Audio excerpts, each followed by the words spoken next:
Mummy నేను ఇక్కడ వెంకటేశ్వర స్వామి గుడిలో బ్రహ్మోత్సవాలు జరుగుతున్నాయంటే చూడ్డానికి వచ్చాము. మేము ఎవ్రీ ఇయర్ వస్తాము. బ్రహ్మోత్సవాలు మొత్తం 9 days సెలబ్రేట్ చేస్తారు ఇక్కడ.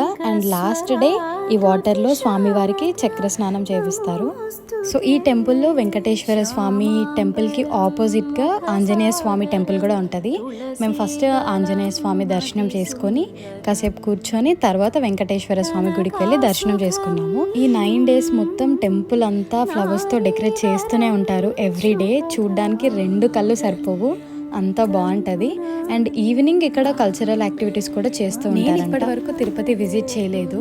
నాకు తెలిసిన తిరుపతి ఏదైనా ఉందంటే అది టెంపులే. ఇక్కడ వెంకటేశ్వర స్వామిని చూస్తే మాత్రం నాకు అక్కడ నుండి వెళ్ళాలనిపించదు. అండ్ మన ఛానల్లో most of the videos temples గురించి, దేవుల గురించి ఎక్కువ ఉన్నాయి కదా.